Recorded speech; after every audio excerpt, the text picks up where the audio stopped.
Matapos nating magpakabusog sa panalong Chinese New Year dishes natin, time to relax ng konti at uminom ng mainit na tea. Tama! Ang huling hirit natin for tonight's feast, orange and lemon marmalade hot tea. I love it. Sofyan! Sounds is very nice. Yes. Favorite ko to, Chef, kasi sa isang supermarket that I go to, I buy this in jars. Para siyang marmalade form, pero pag nag-add ka ng hot water, nagiging tsa siya. Talaga? Lemon and orange ang flavor. Uy! Okay. So, today, we'll teach you how to make that. Okay. Sige. So, kailangan natin magpakulo ng water, at least a liter.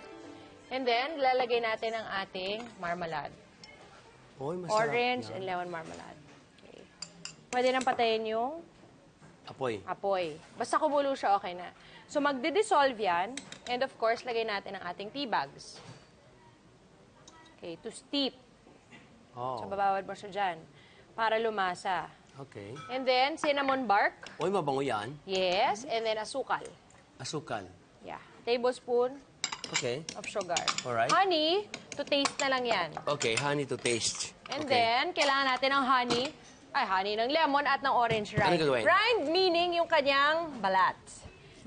So, mainam ang peeler gamitin para mabalatan ang...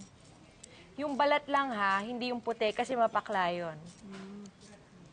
Alright. Okay, so ano pa? Chef Pasuyo, so lemon juice Yes. and then kailangan din yung rind ng orange. Ikaw na gaganyan mo para lumambot, ha? Ako naman And mag-rind. then... Rind. Kailangan ko na panghalo. Ganyan lang kasi yan. Oh. Pag-ingat ka. Hindi, ganyan lang yan. Hindi yan... Pagka diniretso mo yan, ganyan lang siya, para ka nagugupit. Bilis mo. Yan, galing mo Naman. ha. Oh, ako pa. Paano ba hindi masugatan sa peeler? Ganito yan. Pag hindi ka masugatan, mag-isip ka.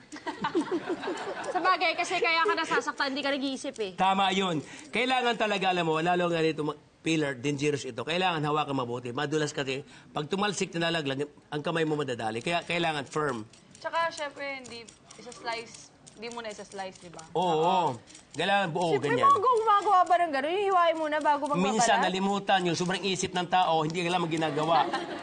Kaya minsan na-aksidente. Yung, di ba, nagda-drive ka, nakatulog ka, di ba? Oo naman. Ganon yun. Oo nga. Ganon. Sige, lagay mo Okay. na dito, pak! Ng tsaa. Yan. And then, Ito, lemon. lemon juice. Yes.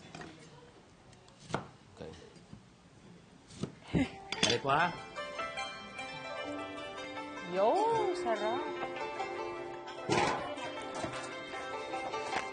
Okay na? Sige po. Ako na lang. Oo. Ay, ang bango sa idol sa kusina talaga po. Na marami kang matututunan eh. Hindi lamang yun sa pagkain, pati na rin sa ganito, di ba? Sa mga dapat na hindi nyo gawin sa buhay. Mga pagkakamali na dapat nyo kapulutan ng aral. Alam mo, English yan eh. Charge to experience. Yeah. Hanep, talaga. Number 2 ka na today, ah. Oo. In fairness In a to you. matter of fact, you know, if you do something wrong, Okay, in a matter of fact, you put there na. you have to squeeze. Yeah. Paano to? O me, I put this. Yeah! Napakasimple, di ba? Lemon, orange, balat nilang dalawa, marmalade, Simple. honey, sugar, cinnamon bar. Okay, lagyan natin. Para Oy, ang bangad, ganda naman. Dito na nilagay para maganda. Hi! There you go! There you go! Cheers, everybody! Hot treat na pwede natin isunod sa nakakabusog nating salo-salo tonight. Orange lemon marmalade hot tea. Be